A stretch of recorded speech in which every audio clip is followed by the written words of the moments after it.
예, 이제 다 했나요? 예, 예, 지난주 추수감사절 은혜 가운데 잘 보냈습니다. 미국에 와서 여러 가지 경험을 많이 해보게 되어지는데 추수감사절도 좀 특별한 일인 것 같아요. 한국에 있을 때는 보통 추석 때나 이제 설 때 가족들이 모이긴 하는데 미국에 와보니까 가족이 한 명도 없어요. 그래서 추수감사절 때 모든 식구들이 모여서 축하하고 또 기뻐하고 잔치하고 해야 되는데 감사하게도 교회 식구들이 정말 식구가 되어져서 우리를 초청해 주었어요. 그래서 함께 식사하고 또 즐거운 게임도 하고 정말 즐거운 친교의 시간을 많이 가졌습니다. 그래서 1년 동안 쌓였던 피로라든지 스트레스라든지 이런 것들이 다 풀어지는 그런 좋은 시간이 이 추수감사절이었습니다. 근데 안타깝게도 작년부터 이 추수감사절 때 사람들이 모이질 못해요. 이 코로나 바이러스 이 팬데믹 사건 때문에 조용하게 우리 가족들끼리만 보내게 되어졌고 올해도 마찬가지로 그렇게 지냈습니다. 내년에는 모든 사태가 다 원활하게 해결이 되어져서 온 식구들이 함께 모일 수 있는 그런 날이 오기를 희망해 봅니다. 근데 안타까운 소식이 또 하나 들려요. 이번에 코로나 바이러스 변종이 또 하나 생겼다면서요. 이름이 오미크론이라고 해요. 그러니까 전 세계 사람들이 다시 한번 비상이 걸리게 되어지고 또 우려를 표하게 되어집니다. 이 오미크론이라고 하는 이 변종은 전염성도 좀 강한 것 같고 또 백신에 대한 내성도 좀 생긴 것 같다.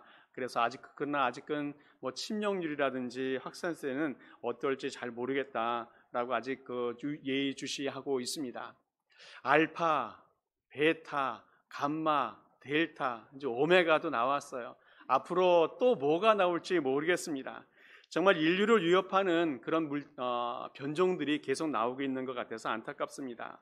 이 팬데믹 때문에 경제가 하락하고 또 정치권이 요동을 치고 또 일상생활이 마비가 되는 그런 어려움이 우리 가운데 있습니다.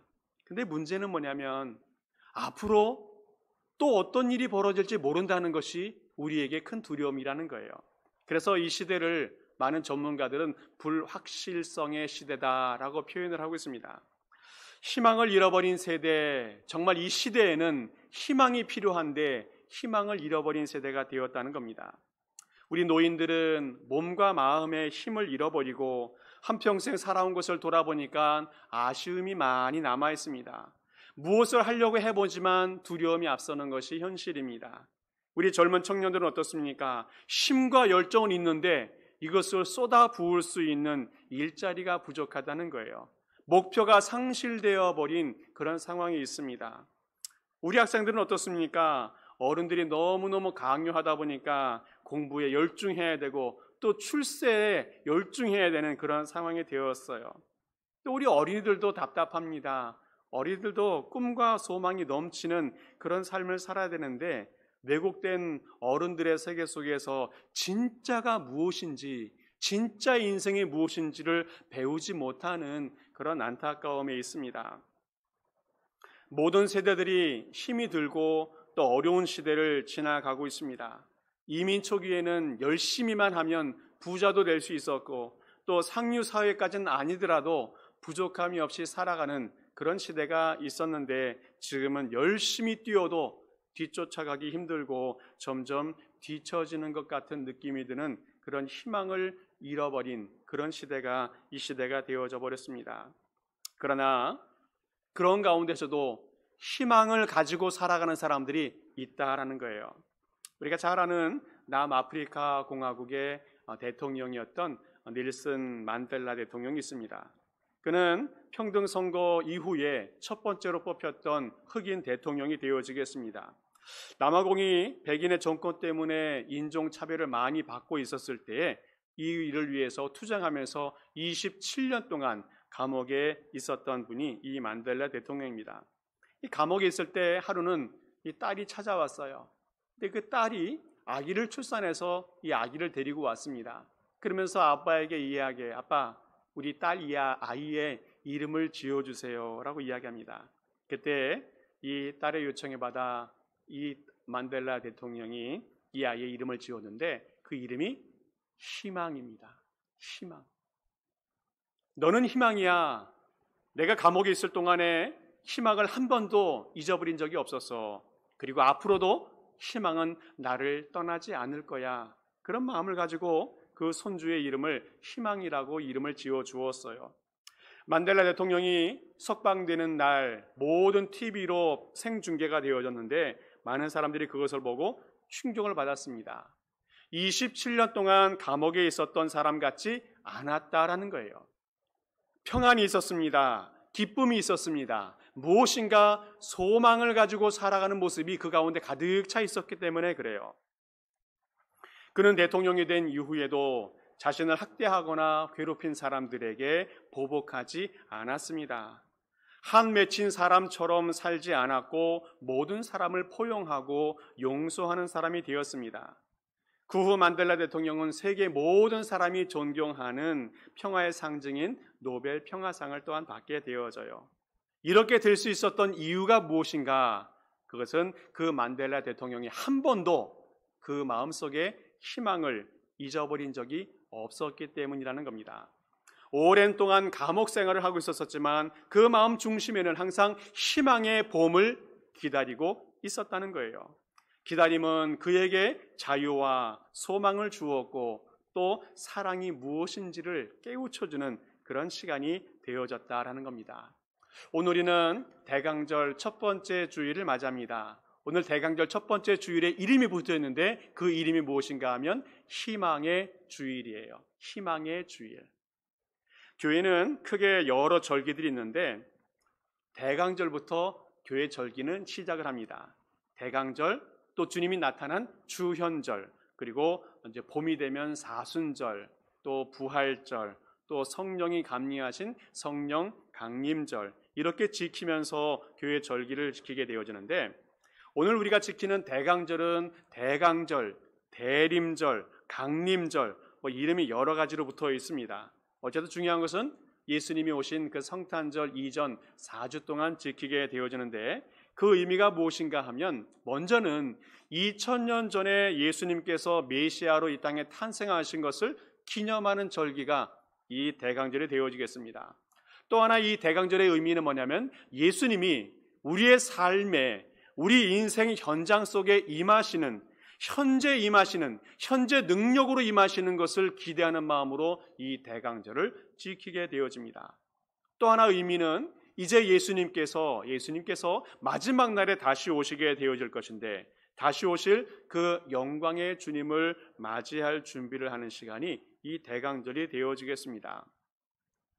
그래서 이 대강절 기간 동안에는 우리 자신들을 돌아보면서 회개할 것은 회개하고 또 깨어서 기도할 것이 있으면 기도하고 주님을 맞이하는 그런 시간들이 되어집니다. 그래서 많은 사람들은 이 대강절 기간을 봄에 있는 사순절이랑 비교해서 겨울철에 있는 사순절 이렇게 표현하기도 합니다. 또 대강절은 그 색깔이 이제 상징하는 색깔이 보라색인데 이 보라색은 슬픔과 참회를 상징하기도 하지만 소망, 희망을 상징하는 색깔이기도 해요. 그래서 이 대강절 기간 동안에는 뭔가 들뜬 기분으로 머물러 있는 것이 아니라 차분한 마음을 가지고 말씀의 거울에 자신을 비춰보면서 내가 더 어떻게 하나님 말씀으로 살아가야 할지 또 예수님께서 실천하셨던 사랑과 봉사의 삶을 내가 어떻게 실천해야 될지 생각하는 시간이 이 시간이 되어집니다. 오늘 우리는 어려운 현실을 살아가고 있지만 믿는 자들은 희망을 잃으면 안 된다는 겁니다. 특별히 대강절 첫 번째 주일을 맞이하면서 우리는 우리의 삶에 말씀을 통해서 우리에게 은혜 주시는 그 은혜를 경험해야 될 줄 믿습니다. 또한 대강절 기간 동안에서 예수님이 우리에게 주시는 희망이 무엇인지를 다시 한번 찾아보는 그런 시간이 될 수 있기를 축복합니다. 먼저 우리가 기억해야 할 것은 하늘을 바라보면 희망이 생긴다는 겁니다. 예수님 당시의 유대인들에게는 그들에게도 꿈도 희망도 없는 시대를 살아가고 있었습니다. 나라도 잊어버렸습니다. 신앙도 잊어버렸습니다. 어두운 시대를 보내고 있어요. 말라기 선지자 이후에 400년 동안 하나님의 예언이 끊어져 버린 하나님 말씀이 끊어져 버린 암울한 시대를 보내고 있습니다. 정치적으로도 로마의 지배를 받으면서 또 헤롯 왕의 폭정에 시달리면서 많은 어려움을 겪게 되어집니다. 한 가지 소망이 있었다면 종교인들이 희망을 줘야 될 텐데 오히려 종교 지도자들이 이들을 더 어렵게 합니다. 말씀으로 위로하고 내일에 대한 희망을 주어야 될 이 지도자들이 오히려 백성들을 더 착취하는 그런 어려운 사태가 벌어지고 있어요. 그래서 예수님께서 이스라엘 백성들을 바라보면서 목자 잃은 양과 같다라고 슬퍼하셨던 모습을 보게 되어집니다. 먹고 사는 것도 힘들었지만 마음 둘 곳이 없다는 것이 정말 힘든 상황이었습니다. 우리의 마음의 평화를 잃어버린 것이 정말 어려운 상황이었다는 겁니다. 일반 백성들은 살아갈 힘도 희망도 잃어버리고 하루하루 살아가는 것이 의미 없는 그런 인생이었습니다. 그렇지만 이 사람들에게도 희망이 있다면 하나님께서 말씀 속에서 예언해 준 그 메시아가 탄생할 것이라는 그 희망이 이 일반 백성들에게 있었다는 겁니다. 현실은 어렵지만 하나님의 말씀 속에서 언젠가 메시아 탄생할 것을 예고해 주었는데 그 예고된 메시아를 기다리는 마음이 이스라엘 백성들에게 희망이 되어졌다는 겁니다. 일반 백성뿐만 아니라 지위가 높은 사람들에게도 영적으로 엄청난 갈증이 있었던 시대가 이 시대였어요. 특별히 오늘 성경에 나오고 있는 이 동방의 박사들도 무엇인가 영적인 갈증이 있었던 것 같습니다. 이 동방의 박사들이 살았던 동네는 메대 족속이었고 또 페르시아 정권 이후에 탄생한 그 바벨론 땅에 살고 있었던 종교, 철학, 천문학에 종사했던 그런 사람들인 것 같아요. 아마도 이들은 유대인들이 바벨론의 포로로 잡혀가는 상황 속에서 유대인들이 많이 살고 있었던 사회 그 지역에 머물면서 메시아가 탄생한다는 것에 대한 예언을 익히 들었던 사람들이라고 추측이 되어집니다. 그러다 보니까 이 동방의 박사들은 하늘의 별을 보면서 메시아가 언제 탄생하실지 어떻게 탄생하실지를 기다리는 시간이 되어졌어요. 매일매일마다 밤하늘을 관찰하면서 언제 메시아가 탄생할까? 비가 오나 눈이 오나 하늘을 바라보면서 날마다 메시아를 기다리는 삶을 살았던 사람들이 이 동방의 박사들이었다는 겁니다. 결국 은혜를 베풀어 주셔서 별을 보게 되어지고 또 메시아를 발견하게 되어지고 그 안에서 희망을 찾게 되어집니다. 하늘을 바라보는 자가 희망을 가질 수 있다는 것입니다. 그리고 자료를 찾아보니까 실제로 1603년도에 천문학자인 케플러라는 사람이 연구를 해보니까 또 계산을 해보니까 예수님이 탄생했던 그 시기에 5월달, 10월달, 12월달에 특별한 별이 발생했다는 것을 계산해 내게 되어집니다. 그리고 결국 이 동방의 박사들은 자신들이 살고 있었던 그 지역에서 예루살렘까지 900km나 되어지는데 그 거리를 2달 동안 걸어갑니다. 별은 희망을 상징합니다. 성경 속에서도 별이 희망이라는 것을 보여주고 있어요. 민수기 27장 말씀을 보아도 한 별이 야곱에서 나오며 한 규가 이스라엘에게서 일어나서 모압을 이쪽에서 저쪽까지 쳐서 무찌르고 또 셋의 자식들을 다 멸하리로다. 또 계시록 22장에서도 나 예수는 교회를 위하여 내 사자를 보내고 그것을 너희에게 증언하게 하였노라. 나는 다윗의 뿌리요 자손이니 곧 광명한 새벽 별이라 하시니라. 밤하늘의 별을 바라보면서 어떤 사람들은 희망을 꿈꾸고 어떤 사람들은 무의미하게 지나가게 되어집니다. 지금도 밤하늘에는 수많은 별들이 떠 있고 특별한 별이 지나갈 수도 있습니다. 그런데 그 별들을 바라볼 때마다 사람들은 다르게 보고 있다는 거예요. 예수님이 탄생했던 그 시대에도 죄 많은 수많은 사람들이 그 별을 똑같이 보았을 것입니다. 신비한 별을 보았을 것입니다. 그러나 무의미한 광경으로 지나가 버렸어요. 그러나 동방의 박사들은 그 특별한 별을 보고 그 새벽별을 바라보고 그 새벽별의 인도하심을 따라서 갈 때에 희망의 실체인 메시아 예수 그리스도를 만나게 되었다는 겁니다. 우리는 이 시대를 보여주고 있는 어떤 시대의 표적을 볼 수 있는 성도들이 되어질 수 있기를 바랍니다. 우리 주님께서는 우리에게 수많은 사인들을 보여주시면서 하나님을 바라보고 메시아 탄생을 기다릴 수 있는 사람이 되도록 우리를 이끌어주고 계시다는 거예요. 지금은 코로나 시대를 지나고 있는데 이것이 언제 끝날까 정말 의심이 될 만큼 어려운 시대를 보내고 있습니다. 백신을 맞아도 효과가 나타나지 않는 어려운 시대를 살아가고 있는데 이 시대만 그런 것이 아니라 14세기 600년 전에도 이런 일이 있었어요.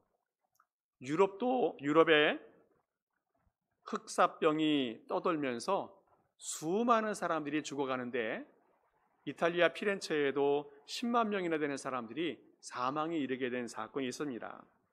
이런 암울한 시대를 지나가는 과정 속에 희망의 책이 하나 탄생이 되는데 그것이 보카치오가 쓴 데카메론이라는 그런 책입니다. 흑사병에 걸려서 수많은 사람들이 죽어가는 그런 상황 속에서 20명의 사람들이 시골 산장에 모이게 되어져요. 그리고 흑사병이 다 지나갈 때까지 서로에 대한 이야기를 나누면서 그 위기의 시간을 보내게 되어집니다. 세상은 진흙탕과 전염병으로 오염되고 있는 상황 속에서도 그 사람들의 마음 속에서는 희망의 꽃을 피울 것을 소망하고 있습니다. 풍파가 지나가는 이 현실이지만 인류 공동체 속에 찬란한 꽃이 필 것을 소망하면서 이들은 그 어려운 시기를 지나가고 있다는 겁니다. 빛이 없는 이 시대 속에서도 무엇인가 희망을 줄 것이라는 소망을 가지고 희망의 빛을 기다리는 사람들이 있다라는 겁니다. 이 시대에도 희망의 빛이 필요합니다. 추수감사절에 온 가족이 모여서 함께 축하하고 함께 기뻐하고 함께 음식을 나누면서 즐거운 시간을 보내는 그런 희망이 우리에게 필요하다는 거예요. 경제가 잘 돌아가지 않아서 정말 돈을 쪼개면서 살아가는 그 어려운 현실 속에서 무엇인가 좋은 세상이 올 것이라는 그런 희망을 가져봅니다. 또 정치인들에게도 정직과 성실로 일을 해서 나라의 운명을 마음껏 맡기고도 남을 수 있는 그런 사람이 생기기를 희망해 봅니다. 무엇보다도 하나님의 백성들이 마음껏 하나님을 찬양하며 예배할 수 있는 날이 올 것을 희망해 봅니다. 우리는 어떻게 이 시대를 지나가야 될까? 그냥 마음을 놓고 손을 놓고 그냥 하나님을 원망하고 사람들을 미워하며 살아갈 수 있을까? 그렇지 않다는 겁니다. 동방마사들이 아무것도 없는 밤하늘에서 빛나는 별을 찾아서 하나님의 메시지를 받았던 것처럼 우리들도 하늘을 바라보면서 희망의 메시지를 받을 수 있길 바랍니다. 우리 주님은 우리에게 희망의 메시지를 주었는데 바로 그것이 하나님 말씀 성경이라는 거예요. 성경 말씀을 통해서 날마다 주님이 주시는 메시지를 듣고 희망을 찾아가는 성도들이 되어질 수 있길 바랍니다. 앞으로 어떻게 살아가야 될지, 무엇을 하면서 살아가야 될지 말씀 속에서 그 답을 찾아가는 성도들이 되어질 수 있길 바랍니다. 말씀이신 예수님께서 우리의 별이 되어주시고 우리에게 희망이 되어주신다는 겁니다. 매일매일마다 하나님 앞에 나아가 하나님 말씀을 들은 모든 성도들이 되어질 수 있길 바랍니다. 그래서 그 말씀 속에서 주님의 징조를 찾아가고 하늘을 바라보면서 주님의 뜻과 주님의 인도하심을 경험하는 모든 성도들 되기 바랍니다. 하나님 말씀이 우리에게 희망이 되는 줄 믿습니다. 또 하나 우리가 기억해야 될 것은 진짜 왕이 탄생하면 희망이 생긴다는 거예요. 오늘 성경 말씀 1절에서 3절까지 말씀을 보게 되어지면 동방으로부터 박사들이 예루살렘에 이르러 말하되 유대인의 왕으로 오신 이가 어디에 계시냐? 우리가 동방에서 그의 별을 보고 그에게 경배하러 왔노라 하니 헤롯 왕과 온 예루살렘이 듣고 소동한지라 말씀하고 있습니다. 이 동방 박사들이 방문을 한 것을 통해서 온 나라가 발칵 뒤집혔습니다. 아마 헤롯 왕은 더 놀랐는지도 모르겠습니다. 지금 내가 왕인데 새로운 왕이 탄생했다는 소식을 듣고 나서 너무너무 놀랐습니다. 혹시 반역이라도 일어나지 않을까? 헤롯 왕은 놀란 가슴을 꾹꾹 누르면서 새로 태어난 왕이 누구인지 찾고 잡아서 죽이려고 하는 계획을 세우게 되어집니다. 이 헤롯 왕은 진짜 왕이 아니에요. 이스라엘을 괴롭혔던 그런 왕이었습니다. 이 헤롯 왕은 에돔족 속에 속해 있었던 사람이었는데 로마 황제에게 뇌물을 많이 주고 또 잘 보여서 왕의 자리를 얻어낸 그런 왕이었습니다. 이방 백성의 왕이다 보니까 당연히 하나님을 모시는 것에 대해서 등한시하게 되어져요. 성전도 지어주었지만 하나님을 믿는 그 믿음 때문에 지어준 것이 아니라 이스라엘 백성들에게 환심을 사기 위해서 지어준 것에 불과하다는 겁니다. 또 대제사장들에게 돈을 받고 이 직분을 또 돈을 주고 팔아버리는 일들을 해서 신앙의 위계 질서를 다 무너뜨린 사람이 이 헤롯 왕입니다. 그러다 보니까 이 헤롯 왕은 불완전하고 또 불안한 왕으로 있었기 때문에 새 왕이 탄생했다는 소식을 들을 때에는 정말 혼란스럽고 두려움이 생기게 되었다는 거예요. 이 헤롯 왕뿐만 아니라 그 위에 왕이 또 있어요. 누굽니까? 로마 황제가 또 있어요. 이 로마 황제는 이스라엘 백성들을 괴롭히는 정도가 아니라 로마 황제가 자신이 신이라고 말하면서 나를 숭배해야 된다. 그리고 숭배하지 않는 사람을 핍박하는 그런 상황에까지 빠지게 되었어요.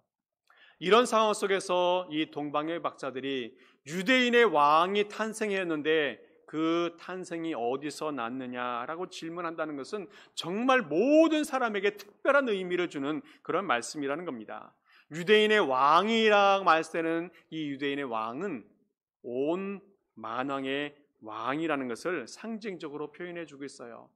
열왕기서, 역대기서를 쭉 읽어보다 보면 수많은 왕들이 나오는데 그 모든 왕들을 다스리시고 컨트롤하시는 하나님의 모습이 보이게 되어집니다. 실제 왕이 누구냐를 그 열왕기 역대기에서 계속 보여주고 있어요. 역대하 17장에 보게 되어지면 요담이 그의 하나님 여호와 앞에서 바른 길을 걸었으므로 점점 강하여졌더라는 말씀이 있습니다.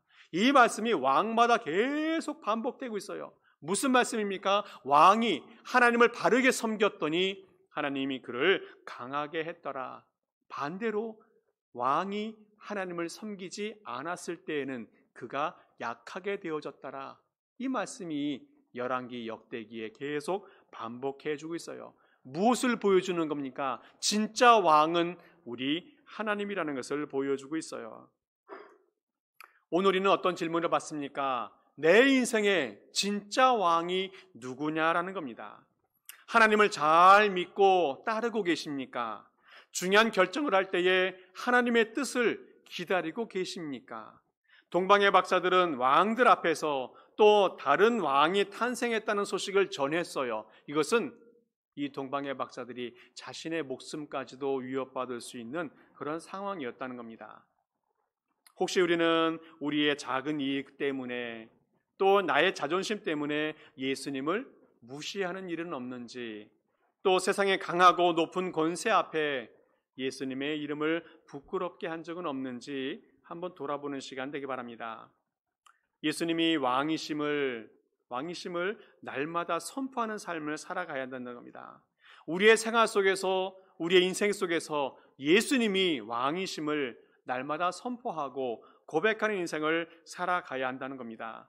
오늘 성경에 나오는 동방의 박사들처럼 예수님의 탄생을 기뻐하였고 경배하였고 가장 소중한 예물을 드렸던 것처럼 우리들도 우리 온 인생과 가장 가치 있는 것을 주님을 위해서 사용하는 사람이 되어져야 한다는 겁니다. 세상은 우리에게 위기를 조성하면서 두려움을 주기도 합니다. 또 우리에게 믿음을 위축시켜 주려고 합니다. 그리고 하나님으로부터 멀리 떨어지게 하려고 합니다. 그러나 그때일수록 우리는 마음 중심에 우리 하나님이, 우리 예수님이 내 인생의 주인이라는 것을 깨닫고 우리 주님으로 인해서 날마다 희망을 가지고 살아가는 그런 성도 되기 바랍니다. 우리 주님은 다시 오실 것인데 그때에는 심판주로 오시게 되어집니다. 그래서 우리가 살아갔던, 또 우리가 생각했던, 우리가 마음속에 품었던 모든 것들을 다 평가하고 그에 대한 값을 매기게 되어질 것입니다. 그때 정말 부끄럽지 않게 주님을 만나는 그런 성도들이 될 수 있기를 간절히 축복합니다. 또 하나 마지막으로 우리가 볼 것은 삶의 위기에서 건지실 때에 우리는 희망을 볼 수 있다는 겁니다. 오늘 마지막 12절에 보게 되어지면 동방박사들은 꿈에 헤롯에게로 돌아가지 말라 지시하심을 받아 다른 길로 고국에 돌아가니라 말씀하고 있습니다. 하나님은 아직 어린 아기 예수 또 그 가족을 보호하기 위해서 역사 속에 직접 개입하시는 것을 보게 되어집니다. 하나님은 동방의 박사들의 생명과 인생을 보호해 주셨습니다. 하나님은 하나님의 뜻과 하나님의 계시를 믿고 그것을 따르는 사람들의 인생을 반드시 보호해 주신다는 겁니다. 뿐만 아니라 하나님은 하나님의 일을 위해서, 하나님의 계획을 위해서 자신의 뜻을 펼쳐가고 계시다는 거예요. 그래서 잠언에서도 이렇게 말씀하지 않습니까? 사람이 마음으로 자기의 길을 계획할지라도 그 걸음을 인도하시는 분은 하나님이시다, 여호와시다 말씀하고 있습니다. 악한 세력들은 하나님의 일을 망가뜨리기 위해서 수단과 방법을 가리지 않습니다. 그러므로 우리 믿는 자들은 항상 깨어서 기도해야 되고 하나님의 뜻을 기다려야 한다는 겁니다. 하나님은 꿈에서라도 또 말씀을 통해서라도 사람의 말을 통해서라도 항상 계시를 주고 있는 것을 보게 되어져요. 사람들은 항상 익숙한 것을 좋아합니다. 그런데 종종 하나님은 우리에게 다른 길을 가라고 말씀하실 때가 있어요. 그때 우리는 마음에 불안함도 있고 불편함도 있고 두려움도 생깁니다. 그런데 그 길을 가는 것이 믿음입니다. 우리 주님은 좋으신 분이어서 우리에게 선한 길을 제시하시고 그 길을 통해서 우리에게 희망의 사람이 되게 해 주신다는 겁니다. 무엇인가 이전과 다른 길을 간다는 것은 또 다른 하나님의 은혜를 경험하는 기회가 될 수 있다라는 거예요. 오늘 우리 하나님은 언제나 동일하신 분이시지만 우리 하나님은 종종 다른 방법으로 일을 하고 계시다는 겁니다.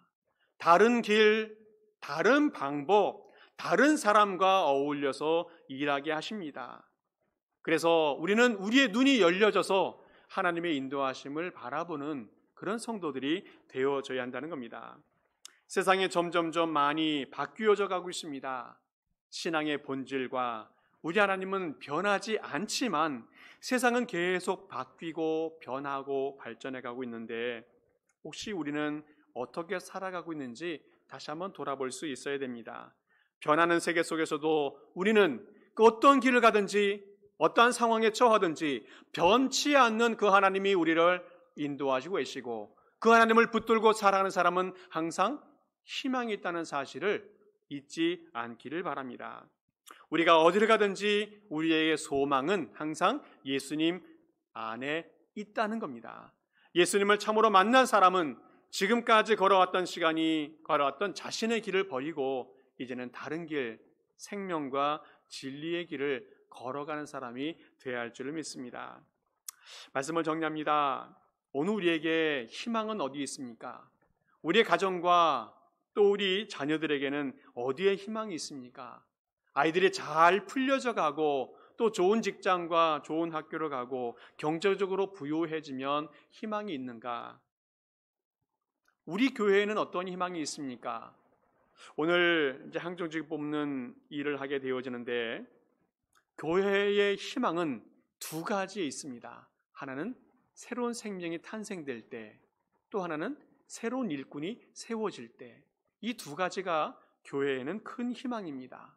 오늘 우리 교회는 새로운 일꾼을 선출함을 통해서 새로운 꿈과 희망을 볼 수 있기를 바랍니다. 그리고 더 좋은 교회로 발전해 갈 수 있기를 바랍니다. 오늘 현실을 바라보는 것뿐만 아니라 앞으로 내일을 바라보면서 더 좋은 내일과 더 좋은 앞날을 만들어 주실 그 희망을 바라볼 수 있는 우리 모든 성도 될 수 있길 바랍니다.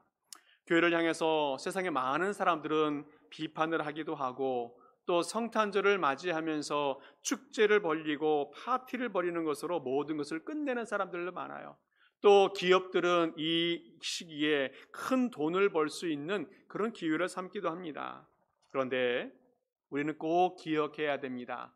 성탄절은 희망을 주는 절기라는 것, 교회는 세상의 희망이라는 것, 예수님만이 세상의 희망이라는 것을 꼭 기억할 수 있길 바랍니다. 그래서 세상이 점점 어두워지고 혼탁해질지라도 예수님이 희망의 빛이라는 것을 깨닫고 예수님을 바라보면서 희망찬 삶을 살아가는 모든 성도 되길 바랍니다. 사순절 기간 동안에 또 성탄절 기간 동안에 앞으로의 모든 인생 기간 동안에 예수 그리스도가 우리의 희망이심을 날마다 믿고 고백하며 감사하며 살아가는 모든 성도의 수 있기를 간절히 축복합니다. 기도하겠습니다. 하나님 아버지, 감사드립니다. 어둡고 혼탁한 세상 속에서도 예수님만이 희망이 되어주시니 감사합니다. 코로나 때문에 많이 두려움이 있고 경제가 어려워서 내일에 대한 걱정이 있고 주변에 신뢰할 사람이 없어서 외로운 시대를 살아가고 있습니다. 그러나 예수님이 우리의 희망이심을 알고 예수님만 바라보고 살아가게 하여 주옵소서. 예수님을 나의 왕으로 내 인생의 주인으로 모시고 살아가게 하여 주시고 그래서 항상 좋은 길로 인도하시는 주님의 손길을 경험하는 주의 모든 백성 되게 하여 주옵소서. 우리의 희망이신 예수 그리스도의 이름으로 기도하옵나이다. 아멘.